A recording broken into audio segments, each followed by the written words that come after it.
Bien-aimé, bonjour. Une fois de plus, que le Seigneur te bénisse et que sa grâce te soit abondamment multipliée de la part de notre Seigneur Jésus-Christ. Bienvenue à notre deuxième session de la journée. Et là où tu es, tu vas élever simplement ta voix et tu vas commencer à dire merci au Seigneur pour le privilège de la vie, pour la grâce d'être en santé, pour sa main puissante sur ta maison, sur ta famille. Tu vas élever simplement ta voix et tu vas rendre grâce à Dieu. J'aime beaucoup ce que le psalmiste David a dit dans le psaume 150, le verset 6. Il est écrit que tout ce qui respire loue l'Éternel, que tout ce qui vit loue l'Éternel. Là où tu es, élève ta voix et commence à rendre grâce au Père. Dis-lui merci pour cette année 2025. Dis-lui merci pour tout ce qu'il a préparé, planifié pour toi, pour ta maison, pour ta famille, pour ton conjoint, pour tes enfants. Élève ta voix, dis merci, rends grâce à Dieu pour tout ce qu'il a fait, pour tout ce qu'il a planifié, pour tout ce qu'il a déjà accompli pour cette année 2025, pour la provision divine, pour l'abondance. Élève ta voix et dis merci à ton Père, dis merci à ton Dieu. La Bible déclare, et mon Dieu pourvoira à tous vos besoins, et mon Dieu pourvoira à tous vos besoins selon la richesse de sa grandeur. Et mon Dieu pourvoira à tous vos besoins selon la richesse de sa grandeur. Est-ce que les personnes qui sont sur Telegram me reçoivent? Je venais de recevoir un message comme quoi les personnes qui sont connectées sur Telegram ne m'entendent pas bien. Si vous m'entendez, faites-moi signe. Je voudrais me rassurer que vous m'écoutez bien. Seigneur, merci pour ta grâce. Seigneur, merci pour ta miséricorde. Seigneur, merci pour ta faveur, merci pour ta miséricorde, merci pour ton amour. Nous bénissons ton Saint-Nom. Merci Seigneur Dieu Tout-Puissant pour ta protection sur ma famille. Merci pour ta préservation. Seigneur, merci pour ton œuvre. Seigneur Dieu Tout-Puissant dans nos églises, dans nos communautés. Merci pour ton œuvre, éternel Dieu Tout-Puissant au milieu de nous. Seigneur, nous bénissons ton Saint-Nom. Père de grâce, nous te magnifions. Seigneur, nous t'exaltons, Seigneur. Merci Seigneur pour tes nombreux bienfaits au milieu de nous. Nous te disons infiniment merci. Seigneur, que ton nom soit béni, que ton nom soit magnifié, que ton nom soit exalté, que ton nom soit exulté. Bien-aimé, là où tu es, élève ta voix et dis merci au Père. Dis-lui merci pour sa grâce, dis-lui merci pour son amour, dis-lui merci pour l'esprit de sagesse. Alléluia. Dis-lui merci pour l'esprit de sagesse et d'intelligence. Élève ta voix là où tu es et rends grâce à Dieu. Rends grâce à Dieu. Rends grâce à Dieu. Rends grâce à Dieu. Élève ta voix, rends grâce à Dieu. Dis-lui merci. Dis-lui infiniment merci, Seigneur. Merci pour ta grâce. Seigneur, merci pour ta miséricorde. Au nom puissant de Jésus-Christ. Est-ce que je peux avoir un amen? Amen. Gloire à Jésus. Est-ce que les personnes sur Telegram me reçoivent? Je ne vous ai pas entendu parler. Je veux me rassurer que ceux qui sont connectés sur Telegram me rassurent. Seigneur, nous te disons merci, Saint-Esprit de Dieu. Nous te recommandons ce temps, ce moment béni et nous prions que tu glorifies ton Saint-Nom, que tu illumines les yeux de notre intelligence, de nos intelligences, et que tu nous donnes cet esprit de Dieu d'être enraciné profondément dans ta parole, enraciné profondément dans ton amour, au nom puissant de Jésus-Christ. Amen. Amen. Amen. Amen. Amen. Gloire à Jésus. Bien-aimés, allons ensemble dans le livre de Éphésiens, chapitre 1er. Éphésiens, chapitre 1er. Nous allons continuer l'étude, la méditation que nous avons commencé il y a de cela plusieurs jours. Éphésiens, chapitre 1er. Éphésiens, chapitre 1er. Nous allons lire à partir du verset 15e. Éphésiens, chapitre 1er, à partir du verset 15. Et j'aurai besoin d'un lecteur ou d'une lectrice. Éphésiens, chapitre 1er, à partir du verset 15. Est-ce que je peux avoir un lecteur ou une lectrice? Je ne sais pas pourquoi les personnes qui sont connectées sur Telegram ne me reçoivent pas. Je vais essayer de me connecter sur un autre appareil.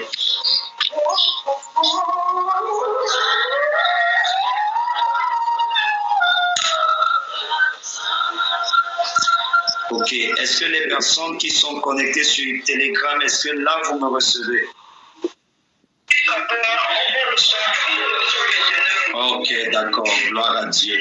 Gloire à Dieu. Allons ensemble dans le livre de Éphésiens, chapitre 1er, le verset 15. Éphésiens, chapitre 1er, le verset 15. Est-ce que je peux avoir un lecteur ou une lectrice? Ok, Sama, tu peux y aller. Éphésiens 1. Éphésiens 1. Éphésiens 1, verset 15. C'est pourquoi moi aussi, après avoir entendu parler de votre foi dans le Seigneur Jésus et de votre amour pour tous les saints, je ne cesse de dire toute ma reconnaissance pour vous lorsque je fais mention de vous dans mes prières. Verset 17. Je prie que le Dieu de notre Seigneur Jésus-Christ, le Père de gloire, vous donne un esprit de sagesse et de révélation qui vous le fasse connaître.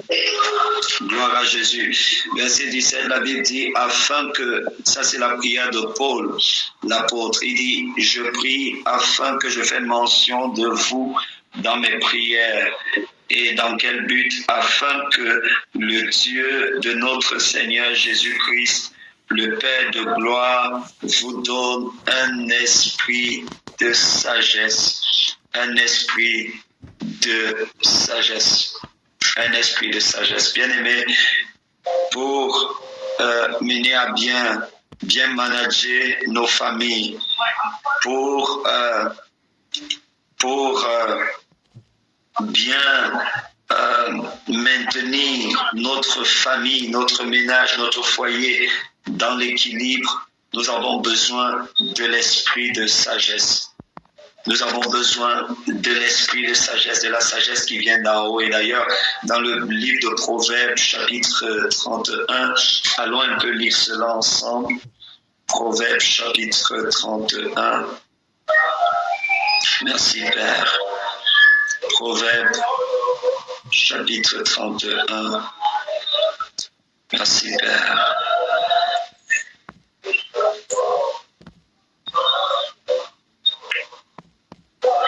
Parfait. Proverbes, chapitre 31.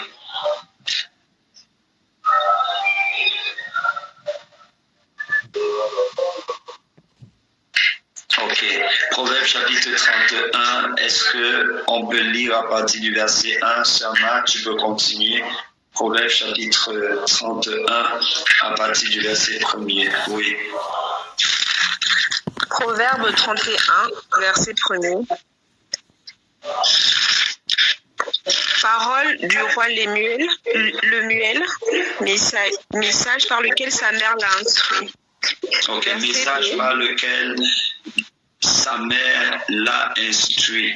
Ça veut dire que le message, parole du roi Lemuel, message par lequel sa mère l'a instruit. Lemuel est un roi. Et ici, dans le Proverbe 31, il retranscrit les enseignements qu'il a reçus de sa mère. Donc, en réalité, le Proverbe chapitre 31, c'est l'enseignement qu'une maman a donné à son fils qui est devenu roi. Je veux le souligner. Je reprends. C'est l'enseignement, ce sont les enseignements qu'une maman a donné à son fils qui est devenu roi. Nous pouvons nous imaginer donc ici, ce sont des enseignements. Et pourquoi est-ce qu'il les donne? Il les donne parce qu'il veut nous faire savoir que ces enseignements l'ont bâti, ces enseignements l'ont construit, ces enseignements l'ont amené au niveau où il est. Et c'est parce que ces enseignements ont été bénéfiques pour lui qu'il nous les partage. Oui, verset 2. Verset 2. Que te dirai-je, mon fils? Que te dirai-je, fils de mon ventre? Que te dirai-je, fils de mes vœux? Donc ici, s'il te plaît, sœur Marthe, le roi Lemuel est en train de répéter ce que sa maman lui a dit. Oui, continue. Ne livre pas ta force aux femmes. Première des choses, il dit, est-ce que les hommes peuvent écouter attentivement? La première des choses que la maman de Lemuel lui dit, elle lui dit, ne livre pas ta force aux femmes. Elle dit aux femmes, c'est au pluriel. Elle est en train de dire à Lemuel, ne te livre pas dans des excès sexuels. Elle est en train de dire au roi, à celui qui va devenir roi plus tard, préserve-toi, marche dans la sainteté, marche dans la sanctification. Tu es jeune, préserve-toi, protège-toi. Ne livre pas ta force aux femmes, ne livre pas ta vigueur aux femmes. Et je vais vous montrer quelque chose, je vais vous montrer un lien. N'oubliez pas, est-ce que les hommes sont ici? Est-ce qu'ils m'écoutent? Est-ce qu'ils m'entendent profondément? Beaucoup de personnes ne savent pas que le sexe est un moyen de transfert et de transaction spirituelle. Beaucoup de personnes ne le savent pas. Mais c'est une réalité. D'ailleurs, dans le livre de 2 Corinthiens, la Bible dit que celui qui fait un seul corps, celui qui couche avec la prostituée, il fait un seul corps avec elle. C'est ce que la Bible dit. Et la Bible nous exhorte d'ailleurs, elle dit notre corps est le temple du Saint-Esprit. Ne savez-vous pas que celui qui couche, qui va avec la prostituée, il fait un seul corps avec elle? Donc, dans le livre de 2 Corinthiens, notamment le chapitre 6, à partir du verset 17, 18, 19, la Bible nous encourage à marcher dans la sainteté, mais aussi, ici, la Bible parle de la sainteté du corps, à ne pas livrer, n'est-ce pas, son corps. Ça, c'est pour les personnes qui, naturellement, ne sont pas mariées, même les personnes qui sont mariées. Le Seigneur nous interpelle à vivre, n'est-ce pas, avec l'épouse qu'il nous a donné pour les hommes, avec l'époux qu'il nous a donné pour des femmes, et à ne pas nous livrer. Mais ici, les premiers versets, c'est un message que la maman de Lemuel donne à son fils. Et la première des choses qu'elle lui dit, elle dit, ne livre pas ta force. S'il te plaît, si tu es un homme, souligne bien le mot force dans ce passage. Si tu es une maman, souligne bien le mot force pour ton fils, ou même pour ton mari. La Bible dit, ne livre pas ta force, ne livre pas ta vigueur aux femmes.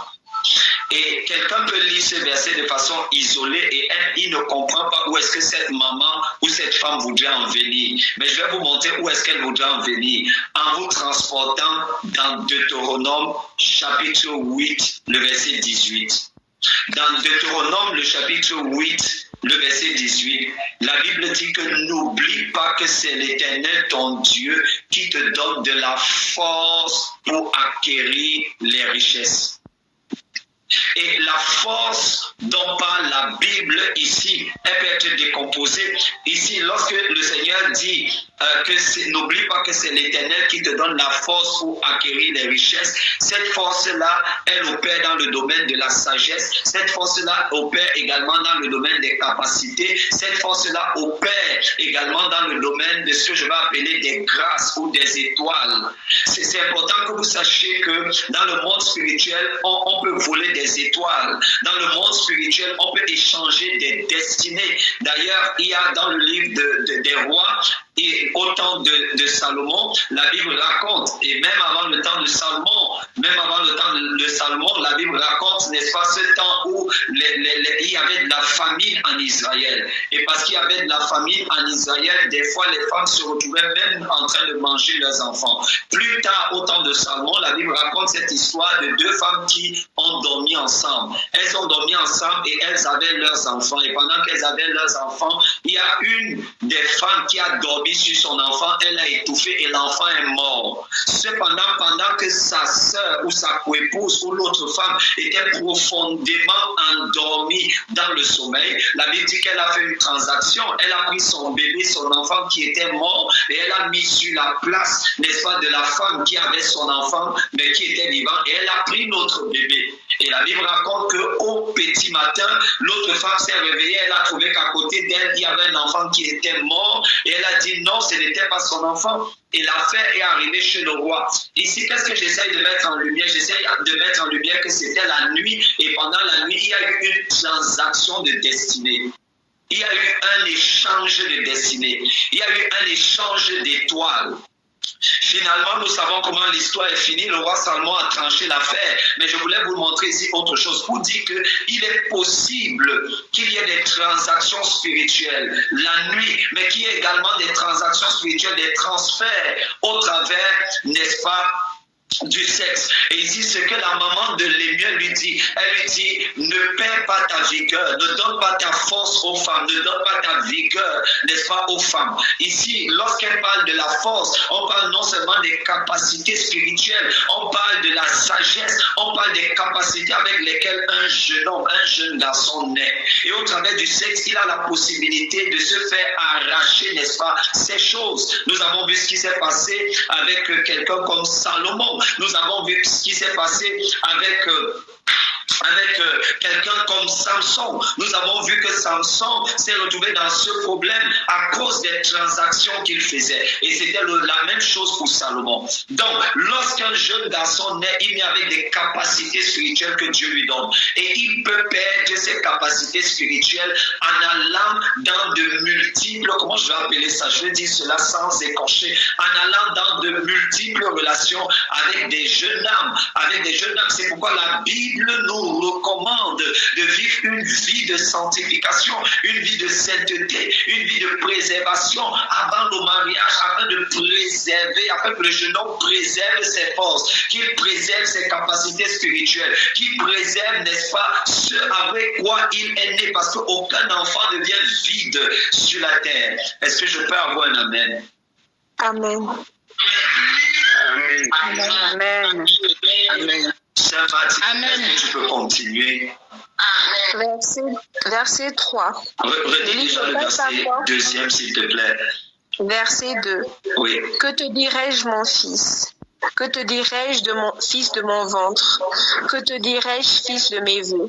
Wow. Elle dit, que te dirai-je, fils de mes vœux? Est-ce que les mamans sont ici? Amen. Fils de mes vœux. Ça veut dire qu'elle est en train de dire que le roi Lémuel est le fruit des vœux qu'elle a fait à l'Éternel. Le roi Lémuel est le fruit des promesses qu'elle a faites à l'Éternel. Les mamans, n'oubliez jamais les promesses que vous faites à l'Éternel avant d'enfanter. Ici, lorsqu'elle parle de vœux, elle parle d'alliance. Parce que le vœu est ce qui scelle une alliance. Donc la maman de Lémuel est en train de dire qu'elle a fait des alliances avec Dieu.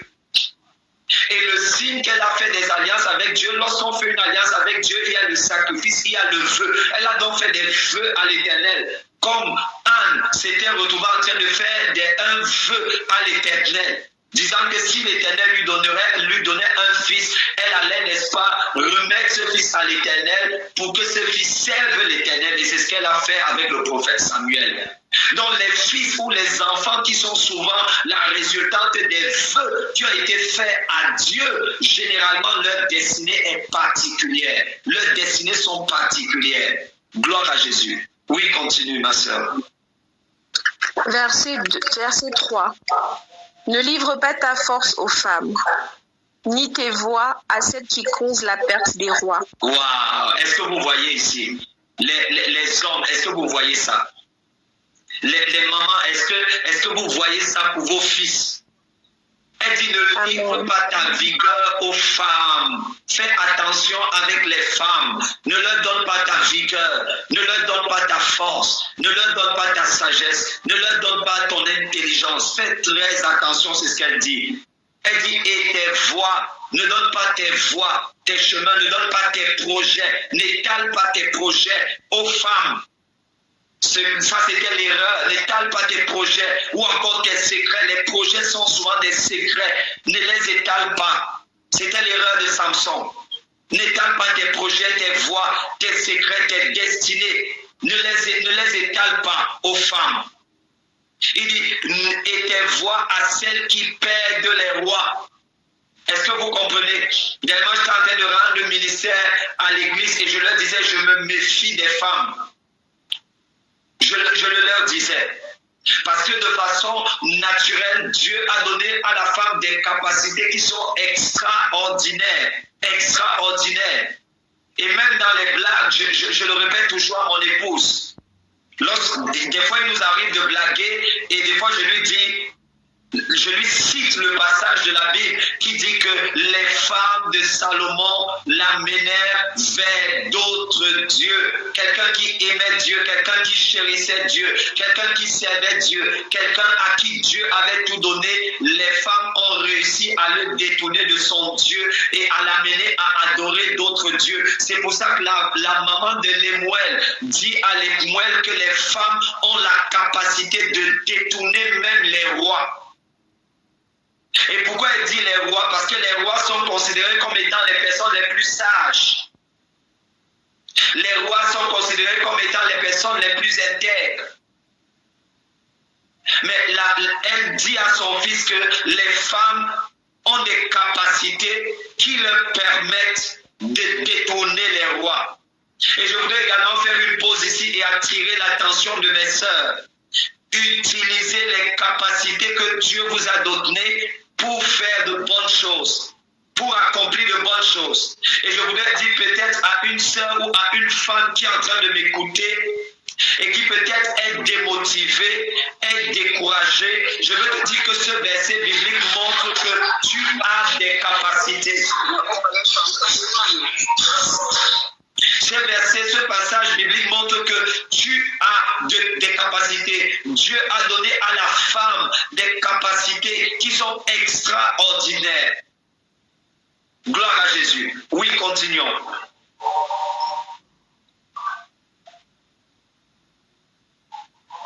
Sœur Marthe, est-ce que tu peux continuer, s'il te plaît? Verset 3, verset 4. Ce n'est pas au roi le miel, ce n'est pas au roi de boire du vin, ni au prince de rechercher des boissons fortes. Très bien. Ok. Quelqu'un peut me poser la question de savoir, Stéphane, quelle est la raison pour laquelle tu ne bois pas l'alcool? Quelle est la raison pour laquelle depuis que tu t'es dédicacé au Seigneur et que tu as commencé à marcher avec le Seigneur Jésus-Christ, pourquoi est-ce que tu ne bois pas de l'alcool? Alors que dans le livre de Colossiens, je crois que c'est le chapitre 2 ou le chapitre 3, la Bible dit que désormais vous ne serez plus jugés sur le manger et le boire ou sur les fêtes ou sur les nouvelles lunes. Quelle est la raison pour laquelle toi tu ne bois pas de l'alcool? Ce verset-ci. La raison est très simple, parce que la Bible dit, ce n'est point au roi les moelles, je vais enlever les moelles, Stéphane, ce n'est point au roi, Stéphane, ce n'est point au roi de boire du vin, de boire de l'alcool. Ça veut dire que dans ma tête et dans mon esprit, je considère que je suis un roi. Pourquoi? Parce que c'est clairement écrit dans la Bible que vous êtes un sacerdoce royal, vous êtes une nation sainte. Parce que je sais dans mon esprit que je suis un sacerdoce royal, je suis une nation sainte, donc appelée à la royauté. C'est l'une des raisons pour lesquelles je ne bois pas d'alcool. Conviction personnelle, qui bien sûr vient d'une révélation de la Bible. Alliance avec le Seigneur, que je n'impose pas forcément aux uns et aux autres, mais dans ma maison, on sait par exemple que on ne boit pas d'alcool. Et elle va expliquer quelle est la raison pour laquelle un roi ne doit pas boire de l'alcool. Elle va expliquer pourquoi. Elle dit, ce n'est point au roi les moelles, ce n'est point au roi de boire du vin, ni au prince de rechercher des liqueurs fortes, virgule, de peur qu'en buvant, ils n'oublient la loi. Et ils ne méconnaissent les droits de tous les malheureux. Tu vois, elle est ici en train de dire que celui qui est roi, celui qui opère dans l'onction de royauté, il doit être lucide. Il doit être lucide pour être juste envers les autres.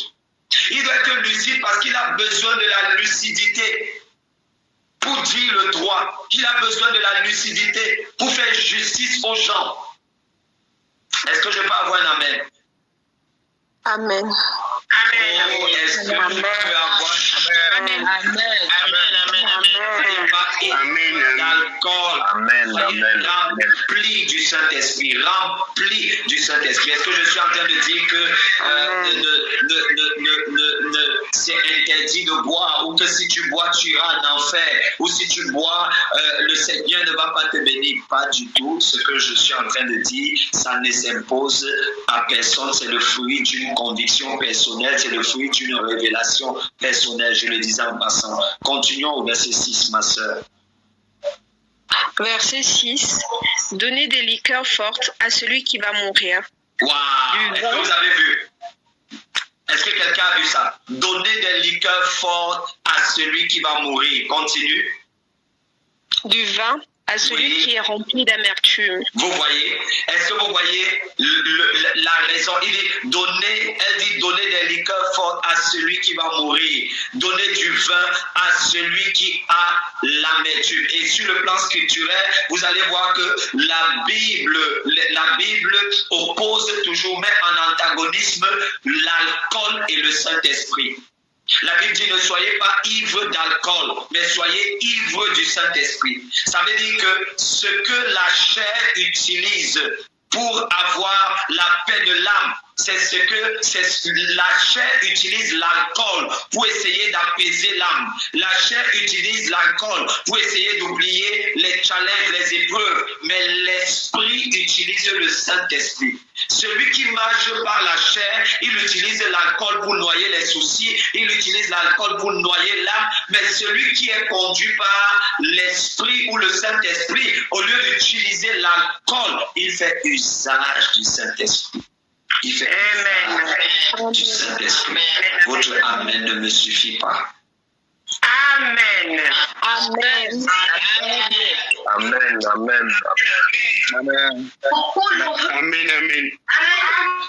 Gloire à Jésus. Gloire à Jésus. Gloire à Jésus.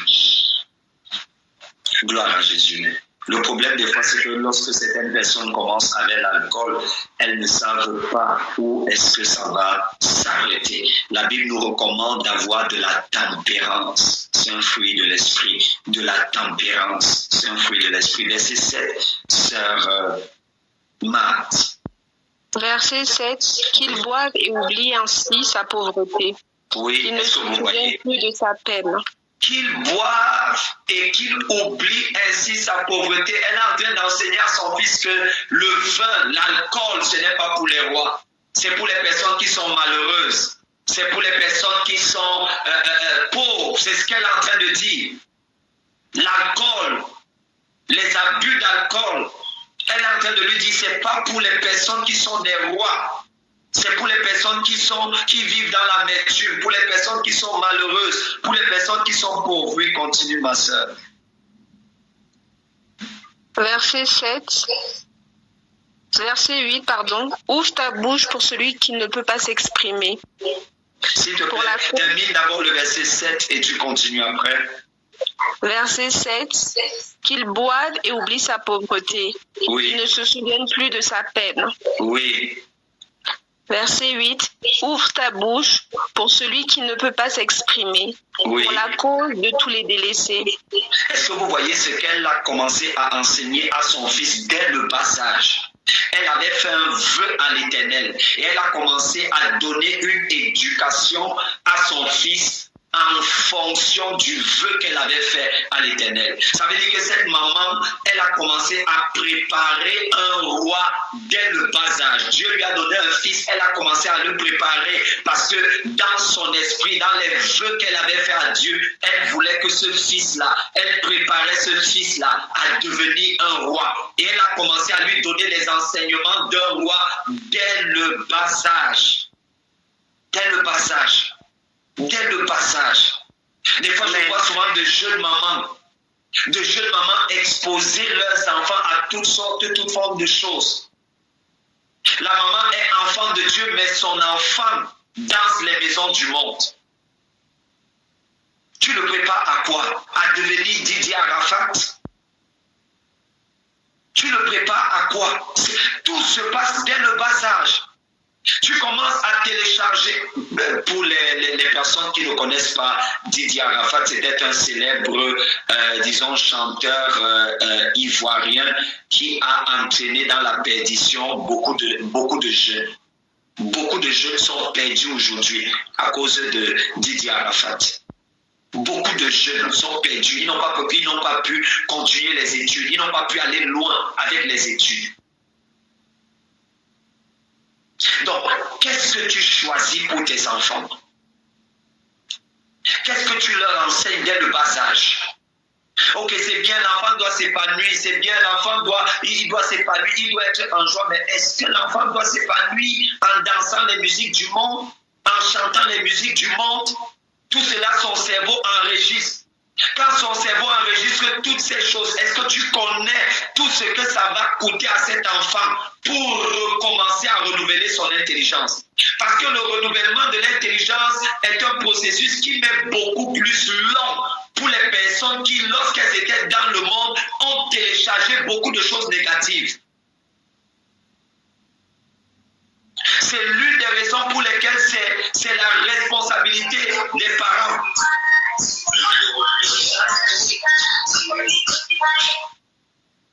C'est la raison pour laquelle c'est la responsabilité. S'il vous plaît, éteignez vos micros lorsque vous savez que vous êtes dans un endroit où, disons, il y a des bruits qui sont susceptibles disons,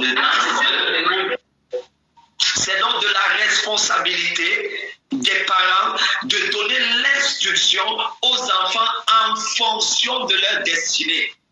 En réalité, lorsque vous voyez par exemple un parent laisser son enfant danser n'importe quoi, écouter n'importe quoi, se balader sur les réseaux sociaux n'importe comment, ça peut signifier deux choses. Ça peut signifier que premièrement, ce parent-là n'a pas de vision pour la famille. Deuxièmement, ça peut signifier que ce parent lui-même, sa vie de consécration, on peut mettre un point d'interrogation. Parce que la vie de consécration, ce n'est pas seulement aller à l'église, ce n'est pas seulement ne pas forniquer. La vie de consécration va jusqu'à ce que tu écoutes, ce que tu danses. J'étais en train d'échanger dernièrement avec certaines personnes et je leur disais que quand moi le dimanche, je ne vous vois pas danser par exemple à l'église, je me demande où vous dansez. Je me demande si vous allez danser dans les boîtes de nuit. Parce qu'un enfant de Dieu qui, par exemple, ne va pas dans les boîtes de nuit, ne danse pas ailleurs, ça signifie que le dimanche, quand tu arrives à l'église, c'est ta part de boîte de jour là-bas. C'est là où tu es censé célébrer le Seigneur. Et David le faisait jusqu'à ce qu'il déchirait ses vêtements. Donc, lorsqu'un parent a une vision pour sa famille, lorsqu'un parent a un projet de famille, lorsqu'un parent a une vision pour la destinée, il connaît la destinée de ses enfants. Même s'il ne va pas permettre ou laisser que les enfants fassent du n'importe quoi. Donc l'éducation que nous donnons aux enfants dès le bas âge, elle est fonction de leur destinée. Or, si tu n'as pas la révélation de la destinée de tes enfants, la révélation de ce que tes enfants sont censés accomplir, c'est normal qu'à un moment donné, des fois on les laisse tout faire. Parce que la Bible dit que là où il n'y a pas la vision, le peuple périt. Mais là où il y a une vision, le peuple ne se perd pas. Quand dans une famille, dans un foyer, il y a une vision qui est partagée par le père et par la mère. Les enfants, la probabilité pour que les enfants se perdent, elle est basse. Amen. C'est pourquoi les deux parents doivent partager la même vision. Mes sœurs, demandez toujours à votre mari, à votre époux, tu nous amènes où? Quelle est la vision du foyer? Quelle est la vision de la famille? Quelle est la vision de la maison? Tout foyer, toute famille doit avoir une vision. Et le père et la maman doivent vibrer au même diapason que cette vision. Le père n'est pas censé aller à droite et la mère à gauche. Le père voit les choses d'une manière, la mère voit les choses d'une autre manière. Continuons un peu, ma sœur Marthe, s'il te plaît. Verset 9. Ouvre ta bouche, juge avec justice et défends le malheureux et le pauvre. Oui, verset 10. Qui trouvera une femme de valeur? Elle vaut bien plus que des perles. Le cœur de son mari a confiance en elle, et c'est tout bénéfice pour lui. Très bien. Est-ce que vous voyez? Elle dit au verset 10, qui peut trouver une femme vertueuse? Attendez, mes sœurs. Est-ce que vous avez vu? Elle dit, qui peut trouver une femme vertueuse? Les sœurs. Elle ne dit pas qui peut trouver une femme belle de corps, belle de figure. Elle est en train d'enseigner son fils pour devenir roi et elle veut lui parler maintenant des femmes. Elle a commencé à lui parler des femmes. Elle veut maintenant lui parler de comment est-ce qu'il devrait trouver une femme, la femme qu'il doit épouser, parce qu'elle le prépare à la royauté. Elle sait que la stabilité de son royaume ou l'impact de son royaume va également dépendre de la femme qu'il va épouser. Elle commence donc à lui parler des femmes.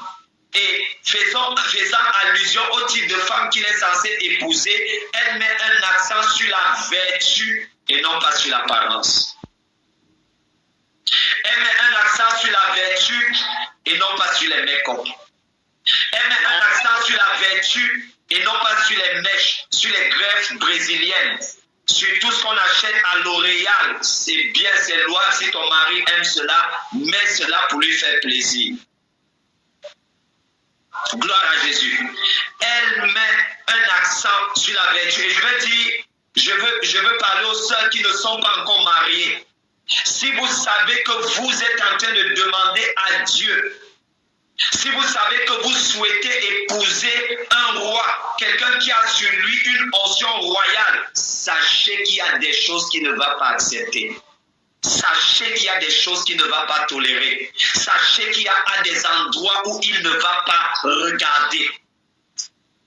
Parce que vous pouvez certes rencontrer un homme qui n'a pas encore beaucoup d'argent. Mais si dans sa tête, il a la mentalité d'un roi, si dans sa tête, il aspire à certaines choses que Dieu lui a dites, sachez qu'il sera exigeant. Vous n'allez retrouver aucun homme sur la terre qui a une grande destinée qui n'a pas d'exigence. Est-ce que je peux continuer? De même, vous n'allez trouver aucune femme sur la terre qui a une grande destinée et qui n'a pas d'exigence. Si une femme a une grande destinée, c'est clair qu'il y a certains hommes qu'elle ne va pas regarder. Une femme qui a une grande destinée également ne va pas regarder à l'apparence. Non, je ne suis pas en train de parler des femmes qui sont calculatrices, des femmes qui sont parvenues, des femmes qui regardent uniquement à la richesse matérielle. Parce qu'une femme qui a une grande destinée, elle sait que la vie n'est pas bâtie uniquement sur des richesses matérielles. D'ailleurs, elle sait qu'on peut être riche aujourd'hui, mais si on n'a pas la sagesse, on se retrouvera en train d'être pauvre, extrêmement pauvre demain. Donc une femme qui a une grande destinée, même s'il faut parler de la richesse, elle va regarder quelqu'un qui a la sagesse pour acquérir les richesses, qui a la force pour acquérir les richesses. Et vice versa. Un homme donc qui a une grande destinée, il ne va pas juste aller chercher, épouser juste une femme comme ça et venir la mettre chez lui. Non, pas du tout. Et même si par sa beauté, parce que la Bible dit que la grâce est trompeuse. Et j'ai enseigné un jour que la beauté est une grâce que Dieu a faite à la femme. Oui, la beauté est une grâce que Dieu a faite à la femme. Donc par la grâce, vous pouvez vous retrouver en train d'avoir accès à un homme qui a une grande destinée, mais ce qui va vous maintenir dans sa vie, c'est la vertu. C'est la vertu. C'est la vertu. Amen, amen, amen. C'est la vertu. C'est la vertu qui vous maintient dans le foyer. C'est par la vertu que vous gardez votre foyer.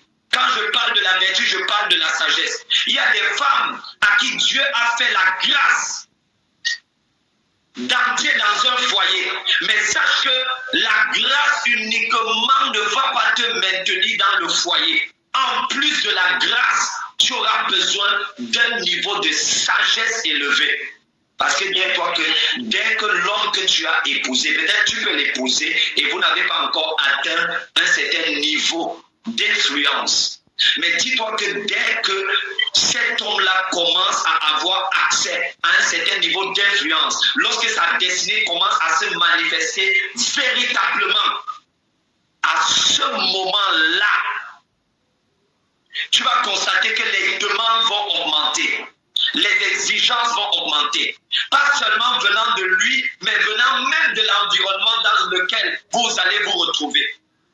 Qu'est-ce que tu pourrais donc faire si tu n'as pas bâti la sagesse, si tu ne t'es pas enraciné dans la sagesse, si tu n'as pas travaillé sur tes valeurs? Vasti a eu accès à la royauté par la grâce. Mais le manque de vertu, le manque de sagesse l'a fait sortir de l'histoire. Elle est sortie de l'histoire. Elle est sortie de l'histoire et de la mauvaise des manières. Et tout le monde l'a oublié. Et lorsque les gens se rappellent de Vasti, désormais ils se rappellent de Vasti en mal.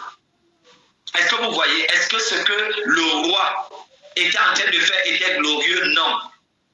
Mais est-ce que la réponse de Vasti était une réponse sage? Lorsque le roi l'a appelé, c'était une réponse qui manquait de sagesse. Qui manquait de sagesse. Et la Bible dit que si une femme manque de sagesse, qu'elle demande à Dieu. Qu'elle demande à Dieu. Qu'elle demande à Dieu. Amen. J'encourage les sœurs à ne pas seulement être en train de dire Seigneur, donne-moi un bon mari. Seigneur, donne-moi les voitures.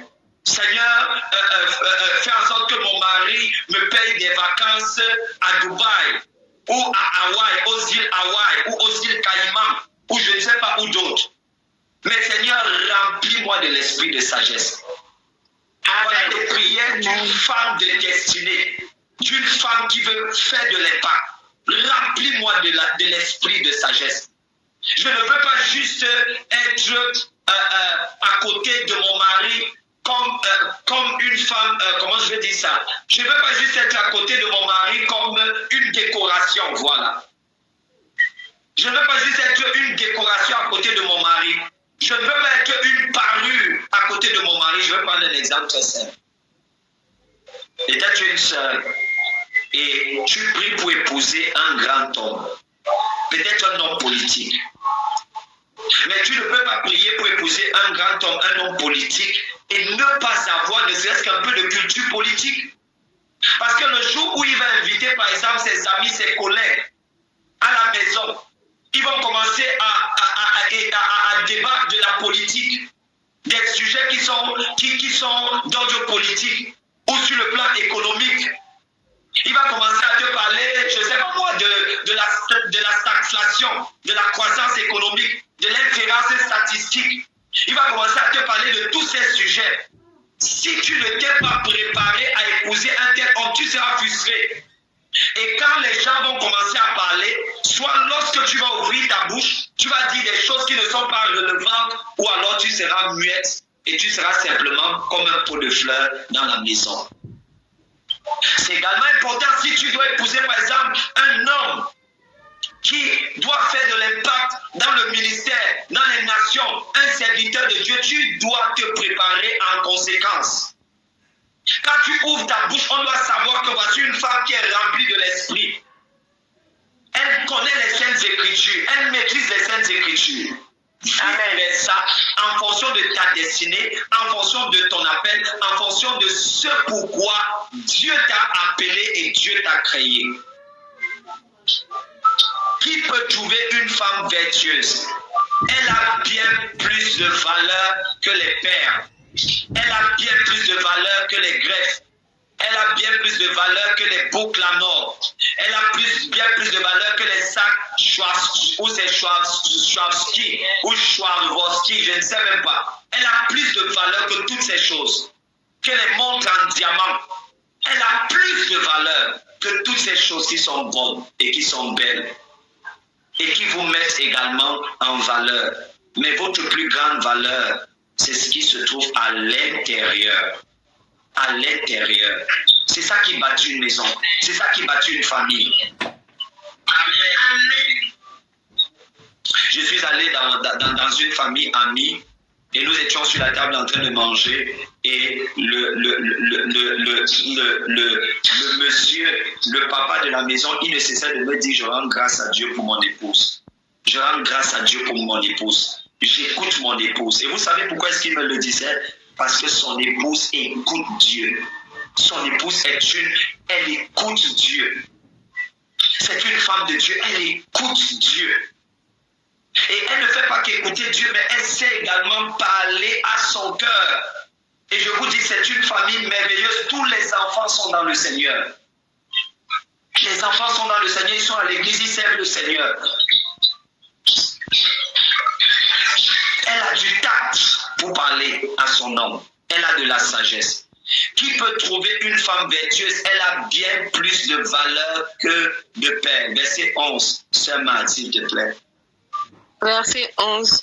Le cœur de son mari a confiance en elle et c'est tout bénéfice pour lui. Très bien. Si pendant que je suis en train d'enseigner et de prêcher, ton cœur est en train de piquer, ça signifie que ce message, c'est vraiment ton message. C'est vraiment ton message. Si pendant que je suis en train d'enseigner, tu as seulement envie que le message termine et de te déconnecter, ça veut dire que c'est vraiment à toi que le Saint-Esprit est en train de parler. Le cœur de son mari a confiance en elle. Le mot confiance, c'est le mot fides.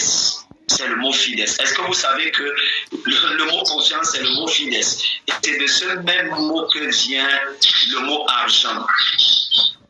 C'est de ce même mot que vient le mot argent. Fides. Parce que l'argent a été conçu sur la confiance.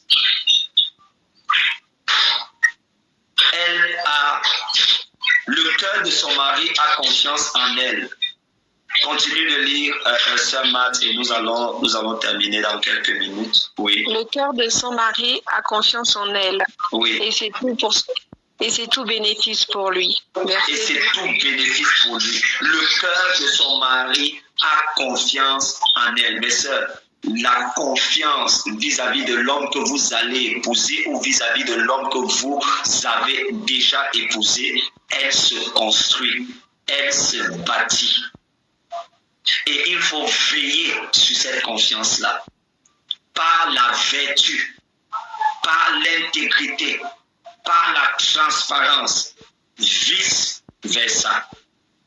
Vice-versa.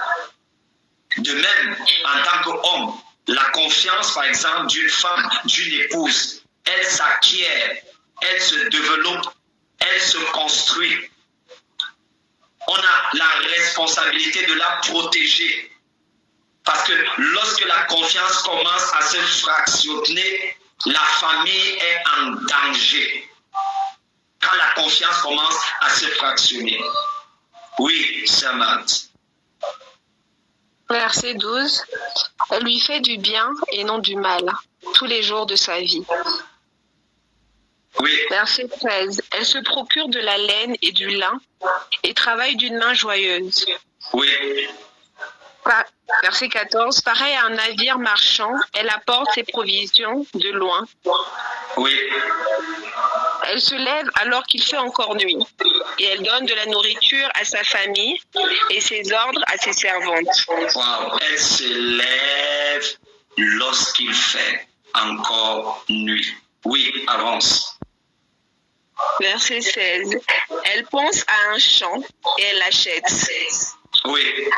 Avec le fruit de son travail. S'il te plaît, arrête-toi un peu. Elle pense à un champ et elle l'achète.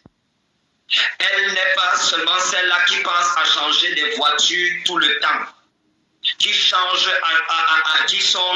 à acheter des greffes, des mèches, des boucles, tous ces trucs tout le temps. La Bible dit qu'elle pense. Elle pense, la Bible dit elle pense à un champ et elle achète. C'est une femme entrepreneur ou entrepreneuse, comme vous voulez. C'est une femme qui pense à l'investissement. Et la raison pour laquelle elle pense à l'investissement, c'est parce qu'elle pense au futur. Ce n'est pas une femme qui pense à une consommation uniquement présente.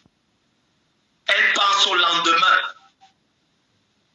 Quand le mari, l'homme ramène ce qu'il ramène, associé avec ce qu'elle a, elle pense à l'investissement, elle pense à l'économie, elle pense à la réserve. Elle ne pense pas uniquement à la consommation. La femme sage, la femme vertueuse. Oui, continue s'il te plaît. Verset 16. Elle pense à un champ et elle achète. Oui. Avec le fruit de son travail, elle plante une vigne. Oui. Verset 17. Avec la force, en guise de ceinture, elle affermit ses bras. Oui. Elle constate que ce qu'elle gagne est bon. Sa lampe ne se ferme pas pendant la nuit. Elle file elle-même la laine, elle tisse elle-même les habits. Elle ouvre ses bras aux malheureux, elle tend la main aux pauvres. Oh, arrête-toi là, s'il te plaît. Elle ouvre ses bras aux malheureux, elle tend la main aux pauvres, aux indigents. Écoutez bien, les sœurs, si vous aspirez à épouser un homme de destinée, fût-il un homme politique, fût-il un homme d'affaires, fût-il un homme impliqué dans le ministère, par exemple un pasteur ou je ne sais quoi d'autre, vous devez avoir un grand cœur. Un grand cœur. Vous devez avoir un grand cœur. La femme qui doit être l'épouse d'un président de la République doit avoir un grand cœur. Le cœur sur la main. Gloire à Jésus. Un grand cœur. C'est la même chose pour la femme du pasteur. C'est la même chose pour la femme d'un homme d'affaires.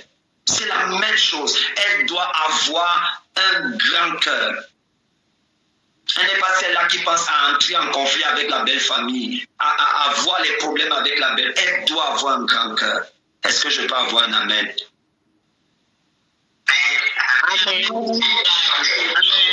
Amen. Amen. Amen. Oui. Terminons. Vas-y, ça va. Terminons. Elle tend la main aux pauvres. Verset 21. Elle ne redoute pas la neige pour sa famille, car chacun y est habillé de cramoisi. Verset 22. Elle se fait des couvertures. Elle a des habits en fin laine et en pourpre. Son mari est reconnu aux portes de la ville lorsqu'il siège avec les anciens du pays. Oui. Verset 24. Elle fait des chemises et les vend. Elle livre des ceintures aux marchands. La force et l'honneur, voilà ce qui l'admire. Elle rit en pensant à l'avenir. Verset 26. Elle ouvre la bouche avec sagesse. Un enseignement plein de bonté et sur. Très bien. Verset 26, s'il vous plaît, soulignez ça dans vos Bibles. J'ai souvent l'habitude de parler de ce qu'on appelle la sagesse du langage. La sagesse du langage. Verset 26, la Bible dit, elle ouvre la bouche avec sagesse. Comment est-ce qu'une femme va donc parler avec sagesse si elle ne médite pas la parole? Si elle n'étudie pas la parole? Si elle ne communique pas? Si elle ne passe pas des moments intimes avec Dieu? La Bible dit, elle ouvre la bouche avec sagesse. Elle n'utilise pas sa bouche n'importe comment. Elle n'utilise pas sa bouche pour casser, pour renverser, pour détruire. Non, elle ouvre la bouche avec la sagesse. Et des instructions aimables sont sur sa langue. Des instructions aimables sont sur sa langue. La femme sage doit savoir comment manipuler. Comment utiliser, pas manipuler, comment utiliser la langue. Comment utiliser le langage. Comment parler aux enfants, aux personnes, à son conjoint, vice-versa. Elle ouvre la bouche avec sagesse et les instructions aimables sont sur sa langue. Oui. Verset 27. Elle veille à la bonne marche de sa maison. Elle ne mange pas le pain de la paresse. Oui. Verset 28. Ses fils se lèvent et la disent heureuse. Son mari aussi. Oui. Et il chante ses louanges. Il chante ses louanges, oui. Verset 29. Bien des femmes font preuve de valeur, mais toi, tu leur es à toute supérieure. Je reprends, bien des femmes font preuve de valeur, mais toi, tu leur es à toute supérieure.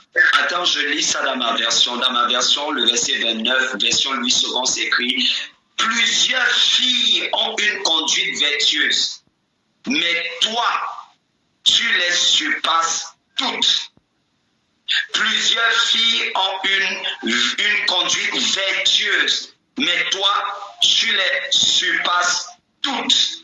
Continue, verset 30. Verset 30. Verset, oui. La grâce est trompeuse et la beauté est illusoire. Oui. C'est de la femme qui craint l'Éternel qu'on chantera les louanges. Très bien. Est-ce que vous avez vu comment elle s'est conclue? La grâce est trompeuse. Et j'ai dit que une manifestation de la grâce, c'est la beauté physique. C'est la beauté physique, c'est une manifestation de la grâce. La Bible dit la grâce est trompeuse et la beauté est vaine, c'est-à-dire passagère, éphémère. Parce que le visage que tu as aujourd'hui, tu n'auras pas forcément dans 50 ans.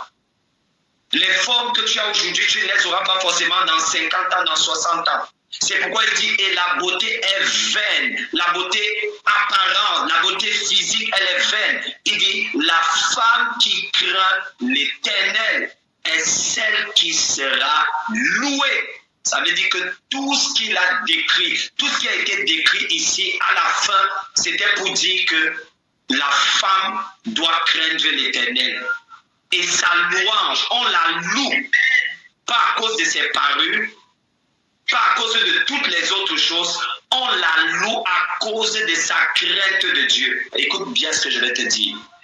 Même si, oh mes soeurs, même si ton mari ou ton conjoint ou ton futur conjoint, même s'il n'est pas, comme on dit, dans une église de réveil ou une église pentecôtiste ou une église évangélique, mais s'il voit, même s'il est de n'importe quelle obédience, s'il voit que ce que tu vas faire à l'église pentecôtiste, à l'église évangélique ou dans n'importe quelle église, s'il voit que le résultat de tout ce que tu fais dans cette église où tu vas, s'il voit que ce résultat-là est visible par la crainte de l'Éternel, il va te louer. Parce que même les grands bandits les bandits de grand chemin cherchent des femmes qui craignent l'Éternel. Parce qu'il sait qu'une femme qui craint l'Éternel, elle va le couvrir, elle va le protéger. Une femme qui craint l'Éternel, elle ne va pas divulguer de part et d'autre, même les choses négatives qu'il fait. Une femme qui craint l'Éternel est une femme vertueuse, est une femme sage. Et la Bible dit, récompensez-la du fruit de son travail et comporte ses œuvres la louent. Ça, c'est le verset des hommes, verset 31. Récompensez-la du fruit de son travail et comporte ses œuvres la louent.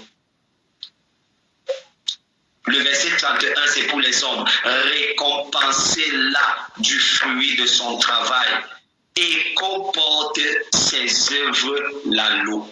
Nous allons arrêter à ce niveau. Deux choses qu'il y a à retenir. La chose qu'il y a à retenir, disons pour les femmes, pour les sœurs, pour les mamans, c'est qu'il y a une grande demande et de grandes attentes sur la vie de la femme. Toutes les choses que nous avons énumérées, est-ce que vous imaginez réellement qu'une femme serait capable d'accomplir toutes ces choses avec sa force humaine? Non, ce n'est pas possible avec la force humaine. Elle a besoin de la grâce de Dieu, de la sagesse de Dieu pour pouvoir être cette femme qui est décrite dans Proverbe chapitre 31. Ça, c'est la première des choses. Et la porte ou la clé pour avoir accès à toutes ces choses, c'est la crainte de l'Éternel. C'est la crainte de l'Éternel. Ça, c'est ce qu'on retient de tout ce que nous avons appris. Mais la deuxième chose que nous retenons pour les hommes, c'est que lorsque Dieu, il est rare, il n'est pas facile de trouver une femme vertueuse, une femme remplie de sagesse, une femme qui a la crainte de l'Éternel. Et lorsque le Seigneur vous donne la grâce de rencontrer une femme qui est remplie de l'esprit de sagesse, une femme qui est vertueuse, une femme qui a la crainte de l'Éternel, lorsque Dieu vous accorde la grâce d'avoir une telle femme, la Bible dit, récompensez-la du fruit de son travail et qu'au porte ses œuvres la loi. Gloire à Jésus-Christ. Amen. Amen. Amen.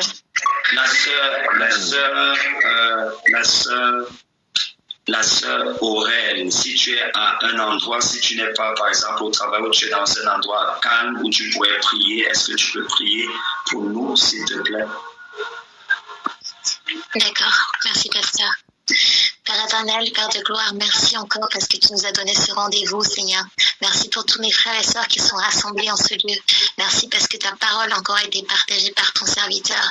Père, je te prie que ta grâce encore, Seigneur, nous accorde encore d'avoir l'intelligence renouvelée, que nous puissions vraiment comprendre encore, Seigneur, et retenir toutes ces paroles éternelles. Qu'elles soient vraiment, Seigneur, un guide pour notre vie éternelle. Père, je te prie qu'aucune de ces paroles ne puisse tomber sur un chemin encore, Seigneur, qui va être oublié. Père, je te prie que cette semence puisse porter du fruit dans nos vies encore, Seigneur, dans nos foyers, Seigneur, dans nos couples encore, ou nos futurs couples éternels. Père, dans la vie de nos enfants, Seigneur, ou nos futurs enfants éternels. Merci parce que ce n'est pas un hasard éternel, mais c'est ta grâce qui a permis que nous puissions retenir ce message. Merci encore parce que ce soit pour les femmes encore, Seigneur, pour les hommes, tu nous as enseigné à comment nous conduire encore les uns envers les autres. Merci pour tous tes projets encore, Seigneur, de paix, de bonheur encore, Seigneur, pour nos vies. Éternel, merci pour la consécration que tu nous permets d'avoir et de rechercher toujours davantage ta parole encore, Seigneur, et ta présence dans nos vies. Au nom de Jésus. Amen. Amen. Merci. Amen. Merci beaucoup, Sœur Aurèle. La grâce de Dieu soit abondamment multipliée dans ta vie, qu'il te remplisse davantage de sa sagesse, d'un esprit de sagesse et de révélation, qu'il t'accorde la grâce d'explorer les domaines les plus élevés de sa sagesse, que sa communion avec toi soit une communion qui est parfaite, qu'il te donne d'être continuellement et profondément enraciné dans sa parole et dans son amour et d'accomplir ta destinée. Seigneur, nous te bénissons et nous te rendons grâce pour ce moment, pour nos maisons, nos familles, Seigneur, nos conjoints, nos enfants, nous te rendons grâce, Seigneur, pour les ministères que tu nous as confiés, Seigneur, les entreprises que tu nous as confiées, les sociétés, les associations que tu nous as confiées. Seigneur, nous te rendons grâce. Merci parce que ta bonne main est dessus, ta bonne main est sur nous comme c'était le cas de Néhémie. Nous te rendons grâce au nom puissant de Jésus-Christ. Amen. Amen. Gloire à Jésus-Christ. Bien-aimés, que le Seigneur vous bénisse abondamment. Nous allons nous retrouver ce soir par la grâce de Dieu lorsqu'il sera 22h. Lorsqu'il sera 22h ce soir, et ce sera pour 1 heure.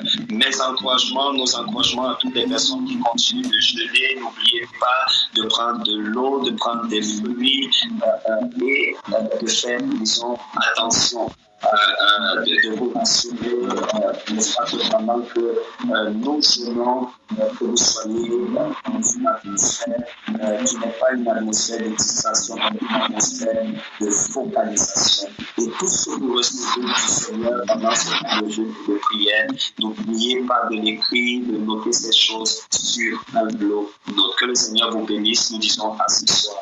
Shalom, shalom. Shalom. Shalom. Amen. Merci beaucoup, maman. Shalom. N'hésitez pas à liker, à partager la chaîne et à vous abonner. Soyez bénis.